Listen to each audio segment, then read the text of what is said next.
The Texas sun hammered red rock like a flat palm. On Main Street, where dust clung to the windshields of every parked pickup, Frank Mercer's auto shop sat wedged between a feed store and a laundromat. The sign read Mercer Repair in faded red letters. Frank, 53 years old with calloused hands and a grease-streaked ball cap, worked alone most days. He was under a Chevy Silverado, swapping out an alternator, when a long shadow fell over him. Two pairs of polished athletic shoes stopped by the front tire. Frank slid out on his creeper and wiped his forehead with a rag. Kyle Vance, 26, black belt in Shotokan, stood with arms crossed. His older brother Derek, 29, leaned against a workbench, tapping a karate tournament ring on the metal surface. Both wore their dojo jackets, Dragon's Breath karate embroidered on the back. "Frank," Kyle's voice carried the forced politeness of a salesman, "we need to talk." Frank got to his feet.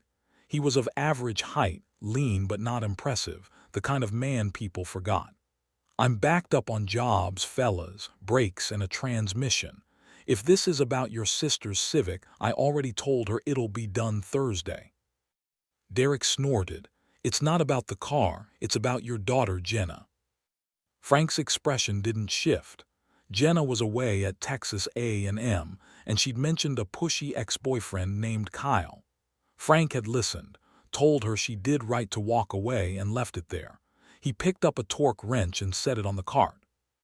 "Jenna doesn't live here anymore," Frank said. "Whatever happened is between you two." Kyle stepped closer. "She disrespected me. I took her to dinner 3 times, paid for everything, and then she ghosts me. That's not how decent people act. Somebody raised her wrong." A thick, heavy quiet filled the garage. Frank's knuckles rested against his thigh. He could still hear Jenna's voice on the phone, the quiver when she said Kyle wouldn't stop calling. "I'm working," Frank replied. "You need to leave." Derek dropped the tournament ring onto the concrete floor where it rolled under a tool chest. He didn't retrieve it. "Here's the deal. Our dojo holds an open mat every Friday night. You show up, wear a white belt, and we teach you a little respect. Just a demonstration. No harm. Then maybe my brother gets a phone call from Jenna apologizing." The suggestion hung like exhaust fumes. Frank could read the unspoken threat. "Show up or we'll make trouble for your shop." Small businesses in Red Rock depended on reputation. A few bad rumors spread by popular martial arts instructors could bury a mechanic. "And if I do?" Frank asked. Kyle smiled, but it didn't last long. "Then your daughter might find out what happens when her dad doesn't pay a visit. Or maybe the county inspector gets a tip about your waste oil disposal. Little things." Frank peeled off his work gloves, set them on the bench, and looked at the Vance brothers with an unnervingly steady gaze. "What time Friday?" 7 o'clock. Derek pulled a business card from his pocket and flicked it onto the floor at Frank's feet. "Wear something loose. You're gonna sweat." The brothers walked out, their laughter bouncing off the bay doors. Frank bent down, picked up the card, and placed it in the trash bin. He finished the Silverado, closed up the shop, and drove his 20-year-old F-150 out to the small house on the edge of town. Inside, the place was sparse. A worn couch, a kitchen table with one chair, a bookshelf full of technical manuals. On the mantel sat a photo of his late wife, Sarah, taken a year before the cancer took her. Beside it, a framed picture of Jenna in her high school graduation gown. Frank walked past these reminders and unlocked the closet in the hallway. He pulled out a small fireproof box. The key was on his dog tag chain. Inside, under a stack of old utility bills, lay a faded unit patch, a dagger and lightning bolt, and a photograph. 6 men in desert camouflage, faces smeared with dust, arms slung around each other's shoulders. Frank was in the center, younger, harder, eyes that had seen things no mechanic should know. Beside the photo rested a Medal of Honor, its blue silk ribbon stiff with age. He stared at the photo for a long moment, then closed the box, returned it to the closet, and sat down at the kitchen table. The clock ticked. Sarah's absence filled the room like a permanent chill. The decision came without drama. Frank Mercer would go to the dojo, not to fight, not to prove anything, but to stop the harassment before it reached his daughter. He'd absorbed worse. He walked through places where darkness lived. A couple of bullies with black belts and fragile egos were nothing, yet he also knew that peace required maintenance, just like an engine. He walked to the closet again, and found an old, plain white gi he'd kept from decades ago when he practiced judo in the army. It was unstained, unmarked. He folded it on the chair and went to bed. The next day, Friday, he worked on a timing belt, answered phone calls, and behaved like any other afternoon. As evening approached, he washed the grease from under his fingernails, put on the gi, and drove toward Dragon's Breath Karate. The dojo was a converted warehouse with mirrored windows and a neon logo. Cars already filled the lot. Frank stepped out, and felt the weight of the building's shadow settle over him. He walked inside, the door chiming, and the Vance brothers turned from a cluster of students with bright, hungry grins. They expected an easy night. They were wrong. The dojo smelled of sweat and floor wax. Mats covered the central training area under fluorescent lights that hummed like a refrigerator. About 30 students, ranging from teenagers to middle-aged enthusiasts, lined the walls in neat rows of white gis and colored belts. Kyle Vance clapped his hands. "Here he is, folks, the mechanic." Frank stood near the entrance, hands relaxed at his sides. His old gi was plain and slightly off-white, a stark contrast to the crisp uniforms around him. A few students laughed. One teenager pointed at Frank's bare feet, noticing the scars that crisscrossed the tops of them, reminders of blisters and jungle rot long healed. Derek strode forward holding a white belt, the kind given to beginners. "You wanted to learn respect. First lesson, everyone starts as a white belt." He tossed it at Frank's chest. Frank caught it with one hand, threaded it around his waist, and tied it with a square knot. The motion was automatic, the knot perfectly even. Kyle tilted his head. "Looks like you've tied one before. YouTube tutorials." "Something like that," Frank said. The brothers positioned Frank in the center of the mat. The students formed a half circle, seated on the floor, eyes glinting with anticipation. Kyle turned to address them like a circus ringmaster. "Tonight we're going to demonstrate why discipline matters.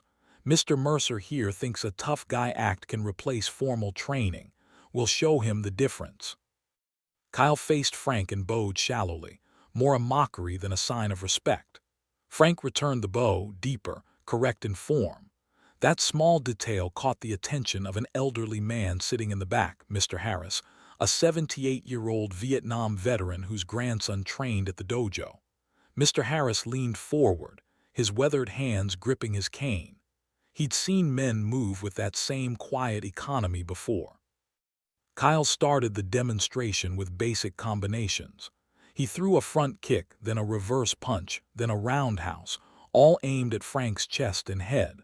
The class expected Frank to flinch, retreat, maybe trip over his own feet. Frank didn't retreat. He shifted his weight inches at a time, letting kicks sail past his ribs, punches slip over his shoulder.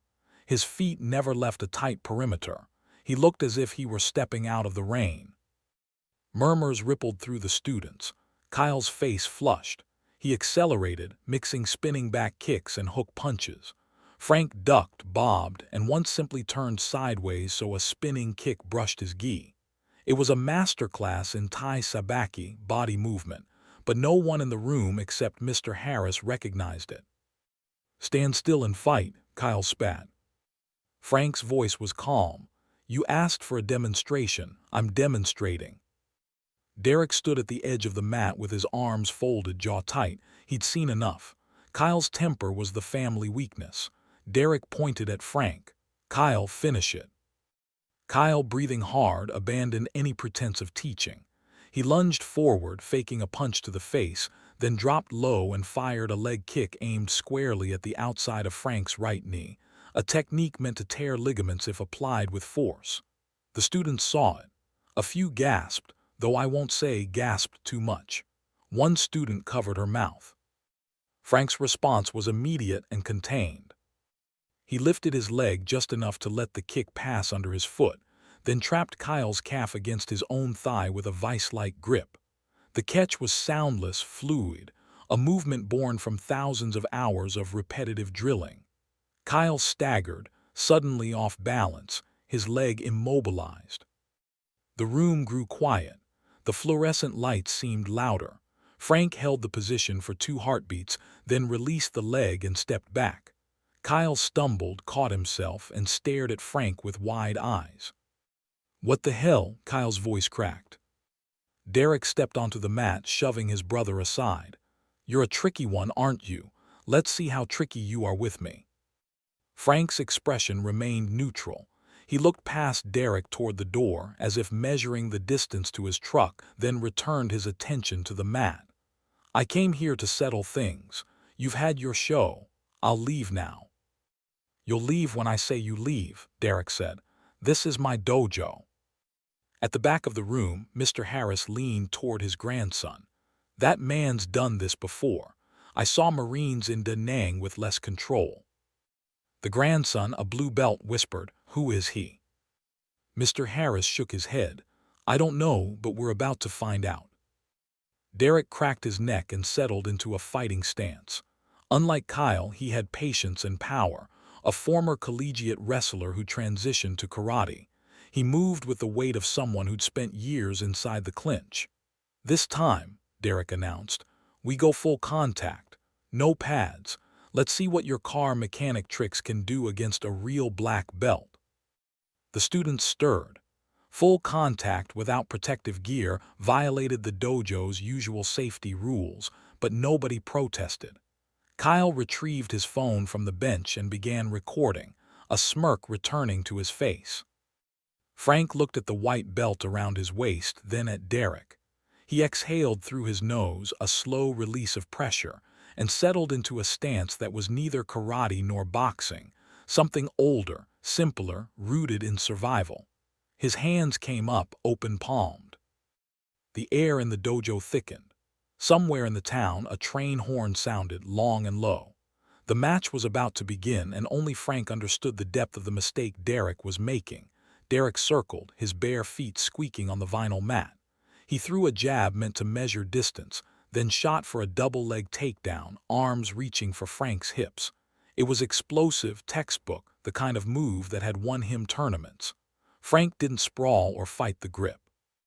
He pivoted sideways, hooked Derek's lead arm with his own, and redirected the energy in a tight circle. Derek's momentum carried him past Frank and onto the mat with a heavy thud. The throw was ogoshi, a basic hip toss, executed with so little effort it looked accidental. Derek scrambled up, his face a mess of shock and fury. Lucky. At the back, the door opened and a stocky man in a worn military jacket stepped inside. Gus Rivera, retired sergeant major, was passing through Red Rock on his way to visit a VA clinic.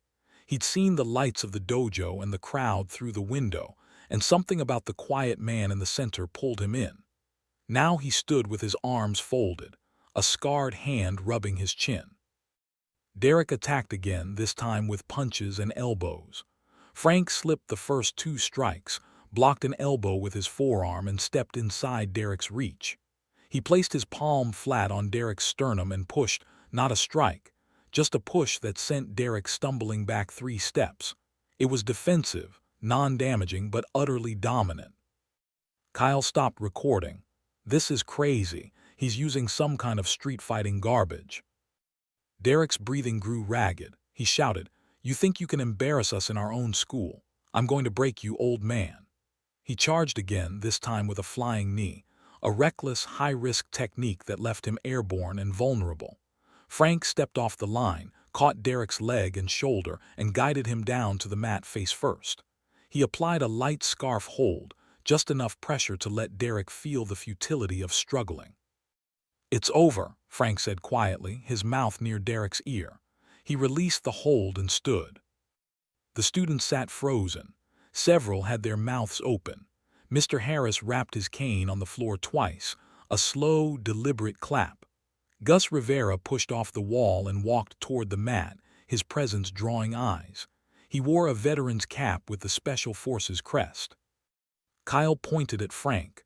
"You assaulted my brother, I'm calling the sheriff." He already had his phone to his ear. "Hey, Sheriff Barnes, we've got a situation at the dojo. Some guy attacked Derek." "Yeah, now." Gus stopped beside the mat, ignoring Kyle. He looked at Frank with a mixture of recognition and disbelief. "Frank Mercer, Delta, I haven't seen you since Bragg." Frank's eyes flicked to Gus. A small nod. "Gus, been a while." 15 years. Gus's voice was thick with emotion. "I heard you were in Texas. Never figured I'd find you like this." Before anyone could process the exchange, the door banged open and Sheriff Barnes strode in. He was a heavy man with a sunburned neck and a duty belt that creaked with each step. A brown belt hung around his waist under his uniform shirt. He trained at the dojo twice a week. "What's going on?" he demanded. Kyle pointed dramatically. "This guy, Frank Mercer, came in here and attacked Derek. We have witnesses." A few students nodded uncertainly. Sheriff Barnes looked at Derek, who was now sitting up, face red from embarrassment rather than injury. Then he looked at Frank, still standing with relaxed posture. "Mercer, you're coming with me. Assault charge." Frank said nothing. He extended his wrists. Gus stepped between them. "Sheriff, before you do something you can't undo, you need to know who you're arresting." Barnes frowned. "Who?" "Some mechanic from Main Street." Gus reached into his jacket and pulled out a folded photograph. The same image Frank kept in his box, but this one was dog-eared and carried in Gus's wallet for 2 decades. He handed it to Barnes. "That's Sergeant First Class Frank Mercer, 1st Special Forces Operational Detachment Delta. Medal of Honor, 12 combat deployments. The man you're about to handcuff saved 9 operators during an ambush in Fallujah and carried a wounded Marine 4 miles under fire." The sheriff stared at the photo. 6 men in desert fatigues, a younger Frank with a ghost recon patch. The Medal of Honor citation seared into his memory from an article he'd once read in a military magazine. His face paled. He looked at Frank, then back at the photo. This is you." Barnes' voice lost its edge. Frank lowered his hands. "I just want to go home, Sheriff." Gus continued. "I was his team sergeant.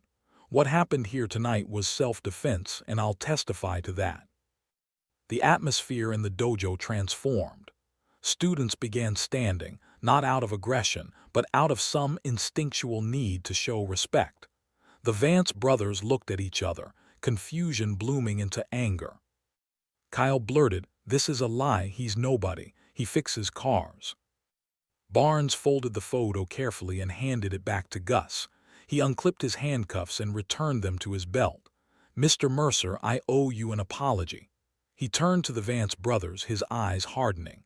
"You two got some explaining to do. False report, wasting my time, and from what I'm seeing, aggravated assault. I'll be in touch." Derek scrambled to his feet, ignoring the sheriff. His pride had been demolished in front of his students. Rational thought was replaced by a burning need to salvage something, anything. He made eye contact with Kyle and gave a slight nod. The message was clear: take him down now. Sheriff Barnes was already moving toward the door, distracted by a radio call. Gus had turned to speak to Mr. Harris. The students were buzzing. In that brief window of chaos, the Vance brothers lunged at Frank from behind. Kyle grabbed a wooden training sword from the wall rack, a bakken used for forms, and swung it at Frank's lower back. The blow never landed. Frank spun, his forearm intercepting the wooden blade and snapping it in two with a crack that silenced the room. The broken piece clattered across the mat. Derek tackled Frank around the waist, driving him backward. Frank absorbed the impact, hooked his foot behind Derek's ankle and twisted his hips. Both men went to the mat, but Frank landed on top, his forearm braced across Derek's chest. No pressure on the throat, just control. Gus shouted, "Everybody stay back. That man is a Medal of Honor recipient. Show some respect." Sheriff Barnes turned at the commotion. his hand moving to his sidearm, but he froze when he saw Frank release Derek and stand up, hands open. Frank's gi was torn at the shoulder, revealing a patchwork of scar tissue that ran from his collarbone down to his ribs, souvenirs of shrapnel from an IED in Ramadi. A Purple Heart tattoo covered part of the scarring. Kyle stood holding the broken Bakken handle, breathing like a wounded animal. I don't care what medals he has. He ruined our dojo. Gus walked to the center of the mat and faced the students. His voice carried the weight of a man who led soldiers through hell. I'm going to tell you who Frank Mercer really is, since he won't do it himself. In 2006, his team was ambushed outside of Kandahar. Frank held off 20 insurgents with 2 rifles and a radio, calling in fire until the extraction birds arrived. He was hit 3 times, kept fighting. 18 months later, in a city nobody can pronounce, he crawled through a sewage ditch to drag a wounded interpreter to safety while under sniper fire. He's got a Bronze Star with Valor, 3 Purple Hearts, and a Medal of Honor the President hung around his neck. Tonight, he came here to keep the peace, and you tried to beat him with a wooden sword. The dojo fell into a hush that had texture, like the pressure before a thunderstorm. Students looked at their own belts, then at the Vance brothers, whose faces shifted from arrogance to horror. One teenage girl, a green belt, began to cry, not from fear but from shame. Barnes stepped forward, his voice now official. Kyle Vance, Derek Vance, you're both under arrest for assault with a deadly weapon, that Bakken, and filing a false report. Turn around. Derek's hands trembled as Barnes cuffed him. Kyle dropped the broken handle and submitted without resistance, his bravado drained. The sheriff's radio crackled as he called for a transport unit. Gus helped Frank to a bench and handed him a towel. Mr. Harris approached, leaning heavily on his cane. He extended a wrinkled hand. I was a corpsman with the 3rd Marines, 1968. I know what a real warrior looks like. Thank you for your service, Sergeant Mercer. Frank shook the old man's hand. Thank you for yours. More students began to gather, forming a quiet line to shake Frank's hand or just nod. No one spoke loudly. The dojo's atmosphere had inverted completely. The predators had been exposed, and the quiet man at the center had become a well of respect nobody knew existed. Gus sat down heavily on the bench beside Frank. You never told anyone here, did you? Frank shook his head. I fix cars now. The past is the past. Well, Gus said, the past just walked into a dojo and threw a couple of black belts around like laundry. I think it's going to be hard to keep quiet. A student approached, a young man with a brown belt. He bowed deeply and said, Sir, I'm so sorry. We all are. We didn't know. Frank looked at the boy and gave a small, tired nod. It's all right. You weren't meant to know. Barnes led the brothers out. Kyle looked over his shoulder at Frank, and for a moment there was something other than anger in his eyes, a crack through which genuine confusion seeped. How could a man with so much power have chosen to stay invisible? The question would haunt him in the days to come. The dojo emptied slowly. The students trickled out in small groups, speaking in low voices. Frank sat with Gus and Mr. Harris, the 3 of them sharing a silence that needed no words. Outside, the night was cooling, and somewhere a coyote called across the desert. The story was already spreading through red rock like water through dry creek beds. Frank finally stood, his joints aching with the familiar pain of old wounds. He removed the white belt and folded it neatly, placing it on the bench. I'm going home, he said. Gus clasped his shoulder. I'll come by the shop tomorrow. We've got a lot of catching up to do. Frank drove back through the quiet streets, the F-150's engine humming steady as a heartbeat. He parked, walked inside, and stood for a moment before Sarah's photo. The Medal of Honor box in the closet remained unopened. He didn't need it. His worth had never been in the medal, but in the men he'd served beside and the life he was trying to build. Tomorrow would bring new challenges. The attention he'd avoided for years was now inescapable. But tonight, He'd kept his daughter safe and stood his ground without throwing a single strike in anger. Morning light angled through the dusty windows of Mercer Repair. Frank had the shop open by 7, a pot of coffee going, the radio tuned to an old country station. The Silverado from yesterday still needed its transmission, and there were 3 voicemails from locals asking about brake jobs. Normalcy tried to reassert itself. Then the first truck pulled up. It was Gus, who walked in carrying 2 breakfast burritos and a cardboard tray with coffee. "Figured you hadn't eaten," Gus said, setting the food on the tool bench. Frank wiped his hands, appreciated. Soon after, a minivan stopped outside. A woman stepped out with a plate of homemade muffins. Her son had been a student at Dragon's Breath and she'd heard what happened. She didn't say much, just placed the plate on the counter and said, "Thank you for what you did. Those brothers, we didn't know how bad it had gotten." Frank nodded, unsure how to respond. By 10, a steady parade of townspeople, veterans, parents, even the mayor, dropped by. Some wanted to shake his hand, others left notes or small gifts. The local newspaper reporter called, asking for an interview. Frank declined politely. At the sheriff's station, Kyle and Derek Vance sat in separate holding cells. Their lawyer, a weary public defender, told them the charges were serious: assault with a deadly weapon, conspiracy, and making false statements. The Bakken strike, though intercepted, carried weight. In the stark fluorescent light of the jail, the brothers had time to think. Derek stared at the cinderblock wall. "He could have killed us. We had no idea." Kyle sat on the bench with his head in his hands. "Jenna tried to tell me once, said her dad was a veteran. I thought she meant like a mechanic in the motor pool. I didn't listen." The door clanked open. Their sister, Sarah Vance, a tall woman in nursing scrubs, walked in, her face a mixture of fury and heartbreak. She worked at the VA hospital in San Antonio and had seen Frank Mercer's name on a commendation plaque years ago. When the news reached her, she drove 3 hours straight to Red Rock. She stood in front of the cells, trembling.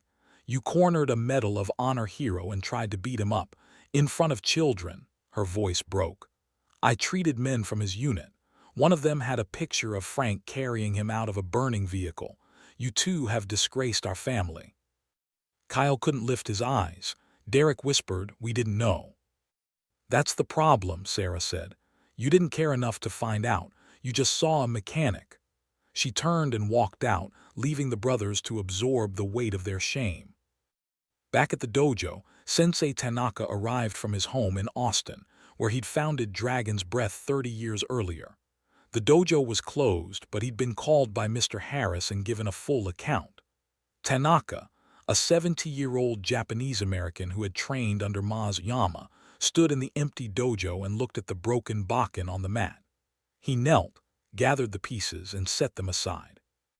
Later that day, Tanaka showed up at Frank's shop. He wore a simple black gi without patches and bowed at the entrance. "Mercer-san, I have come to apologize on behalf of my dojo." Frank turned off the air wrench. "You don't owe me anything, you weren't there." "A master is responsible for his students," Tanaka said. "I failed to see the poison growing under my roof. Tonight, I will hold a ceremony to restore honor. I would be grateful if you would attend." Frank looked at Gus, who shrugged. "I'll think about it," Frank said. Tanaka bowed again. "That is all I ask." He left a handwritten invitation on the toolbox and departed. That evening, Frank sat on his porch and watched the sky turn orange. The invitation lay on the arm of his chair. He thought about the men in the photograph, the ones who didn't come home. Their faces appeared to him more clearly than his own reflection.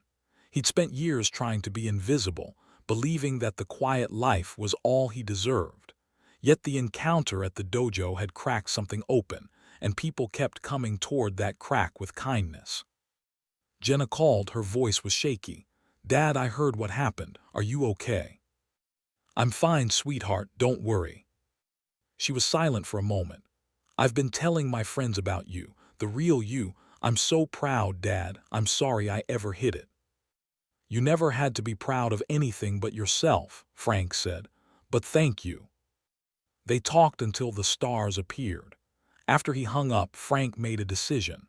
He would go to the ceremony, not for himself, but for the kids who'd been misled, for the community that was trying to heal, and for the chance to show that real strength wore no belt. The dojo was transformed. Candles lined the perimeter of the mat, and the students sat in neat rows, their belts displayed in front of them, not as symbols of rank but as reminders of the lessons they'd learned. Sensei Tanaka stood at the front with a wooden staff, flanked by Mr. Harris and Gus Rivera. The entire town seemed to have squeezed inside, with spillover standing along the walls. Frank arrived in his plain gi, the same one he'd worn before. He'd left the white belt at home. As he entered, the students rose to their feet without being told. Tanaka gestured for him to sit on a cushion near the front. The ceremony began with a moment of silence for all who had passed, especially Frank's fallen brothers. Tanaka read their names, which Frank had shared with him earlier that day: Miller, Kowalski, Sanchez, Petty, and Collins. The names hung in the candlelight, each one a universe of memory. Then Tanaka addressed the gathered students. Martial arts are not about belts or trophies. They are about the perfection of character through discipline and compassion. Last week, this dojo lost its way. 2 instructors whom I trusted used their rank to intimidate and harm. In doing so, they violated the sacred trust between teacher and student. The door opened. Kyle and Derek Vance entered, out on bail, wearing street clothes. Their faces were hollow, their postures broken. They walked to the center of the mat and knelt in seiza, heads bowed. Tanaka continued, "By their actions, Kyle and Derek have forfeited their black belts. I stripped them of that rank this evening. They will return to white belt and begin again if they choose, under probation and community service." He motioned for the belts. Kyle and Derek removed their black belts and placed them on the mat. Tanaka took each belt and set them aside. The brothers didn't resist. Their sister Sarah watched from the front row, tears streaming.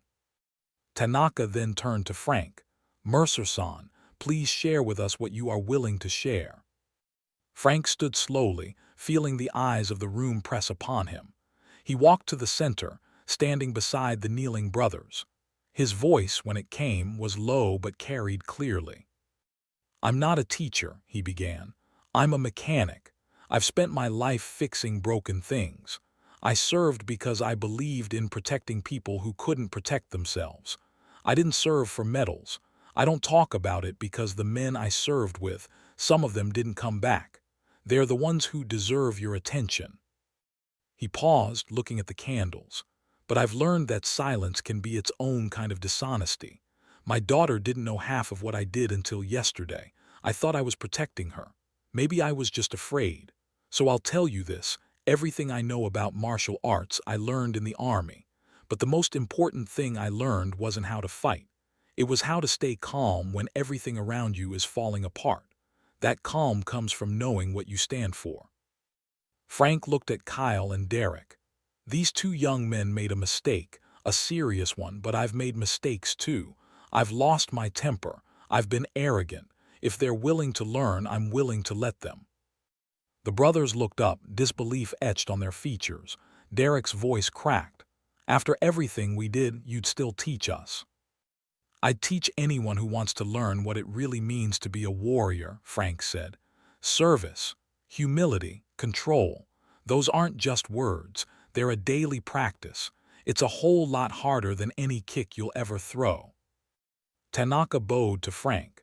"Then I invite you, Frank Mercer, to teach a weekly self-defense class here for the youth of this town. No belts, no ranks, just truth." The dojo erupted in applause, not loud but heartfelt, a wave of sound that seemed to cleanse the space. Gus clapped with a grin, and Mr. Harris wiped his eyes. The students, many of them teenagers, surged forward to thank Frank. He stood in the middle of it all, not as a hero, but as a man who had finally allowed himself to be seen. Sarah Vance approached and hugged Frank, whispering, "Thank you for not giving up on my brothers." Frank patted her shoulder. Kyle and Derek, still on their knees, were the last to approach. They couldn't meet Frank's eyes. Kyle said, "We'll do whatever you ask, we just want to make this right." Frank helped them to their feet. "First thing, you're going to volunteer at the VA clinic for the next 6 months. Gus will set it up. After that, we'll talk about training."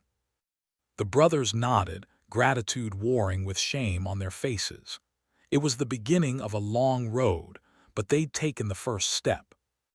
The ceremony ended with all the students bowing to Frank, a gesture he returned with solemn appreciation. Outside, the Texas night was cool and clear. People lingered, talking in small groups. Frank found Gus by his truck. "You did good tonight," Gus said. Frank smiled, a small, rare expression, still figuring out how to be visible. "Visibility suits you," Gus said. "Sarah would be proud." Frank looked up at the stars and felt, for a deep and quiet moment, that the weight he'd carried since the war had loosened just a fraction. He still had graves to visit and memories to honor, but he no longer had to do it alone. 3 months later, Red Rock had changed in ways people noticed and ways they didn't. The Dragon's Breath Dojo was now a community center 3 nights a week, where Frank Mercer taught a self-defense class that attracted everyone from high school athletes to retirees. He wore the same plain gi and never tied a colored belt around his waist. The students called him Frank. Every Saturday morning, Kyle and Derek Vance arrived early to sweep the mat, set up chairs, and welcome newcomers. They'd completed their VA volunteer hours, but they kept showing up at the clinic anyway. The brothers were different now, quieter, more watchful, less prone to fill silences with boasts. They attended Frank's class as students, wearing white belts, and took every correction with bowed heads. The process was slow, but the town had started to forgive them. One cool October morning, Frank drove his truck to Fort Sam Houston National Cemetery in San Antonio. He parked near Section 16 and walked past rows of white headstones until he found the 5 he was looking for: Miller, Kowalski, Sanchez, Petty, Collins. He knelt, placed a small American flag at each grave, and then pulled a folded black belt from his jacket. It wasn't a rank belt. It was the one he'd used during his last deployment, the one he'd worn under his uniform on missions, a piece of home that had absorbed sweat and blood. He laid it at the foot of his team sergeant's grave. "I finally let go a little top," he said. "Took me long enough." The wind stirred the grass. Frank stayed there for an hour, speaking to each man in turn, remembering the stupid jokes and the terrifying nights. When he rose, his knees ached and his eyes were wet, but his heart felt lighter than it had in years. That evening the dojo held its fall open house, a tradition Tanaka had started decades ago. The place was packed. Parents brought cameras. Kids ran around with foam nunchucks. Frank stood off to the side, watching. Gus manned a grill outside, flipping burgers. Mr. Harris sat in a lawn chair, regaling a group of teenagers with heavily edited war stories. Sensei Tanaka called for attention and invited Frank to the front. "This man has given us something priceless, a living example that the warrior's path is walked in silence and service. Frank, a few words." Frank stepped forward and rubbed the back of his neck. "I'm better with a wrench than a microphone," the crowd laughed. "But I'll say this. I've spent a lot of years thinking I had to carry everything by myself. The weight of what I did, the people I lost, the things I couldn't fix. But this town, this dojo, showed me that we're not meant to carry those things alone. So thank you." He looked at Kyle and Derek, who stood near the back with their white belts. These two have been working hard. They're learning that courage isn't about how hard you can hit. It's about what you do after you fall. I'm proud of them. The brothers flushed, but stood straighter. Derek raised his hand in a small wave of acknowledgement. Jenna was there, home from college for the weekend. She walked to her dad and hugged him, whispering, "Mom would be so happy." Frank held her tight and didn't reply. Some things didn't need words. After the open house, Frank and Gus sat on the dojo steps with cold sodas. The parking lot emptied slowly. The neon dragon's breath sign hummed overhead. "You think you'll keep teaching?" Gus asked. "As long as they let me," Frank said. "It feels right." Gus nodded. You were always the best operator I ever served with. But what you're doing here, this might be more important. Frank stared at the dark outline of the hills. Maybe. You think the guys would understand, me hanging out with kids and teaching hip throws. Gus chuckled. They'd give you grief for sure, but they'd understand. They'd understand that winning the battle at home is harder than anything we did overseas, and you're doing it. The next morning, Frank raised a new American flag in front of his shop. The old one had grown tattered, so he'd replaced it with a crisp, bright banner. As he locked the halyard, a minivan pulled up. A mother and her 10-year-old son got out. The boy was shy, clutching a flyer for Frank's self-defense class. "Mr. Mercer," the mother said, "my son Danny, he's been having trouble at school. Bullies, we heard you might help." Frank knelt to the boy's level. "You want to learn how to stand up for yourself?" Danny nodded, eyes wide. Frank smiled. "Come by Thursday, we'll start slow." The boy's face lit up with cautious hope. The mother thanked Frank and they drove off. Frank watched them go, then walked into his shop, the smell of oil and iron welcoming him. He picked up his torque wrench and went back to work. The black belt he'd left at the cemetery remained there, a private offering. But in Red Rock, a new legacy was taking shape, one built not on hidden strength, but on shared wisdom. The quiet mechanic was quiet no longer, not because he'd become loud, but because the town had learned to listen. And in that listening, a community had found its center. The flag outside snapped in the breeze.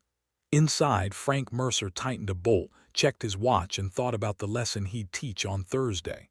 The past was still there, but it no longer owned him. The future stretched ahead, full of small, meaningful moments, a tool in his hand, a student on the mat, a daughter's laughter on the phone. He was at last home,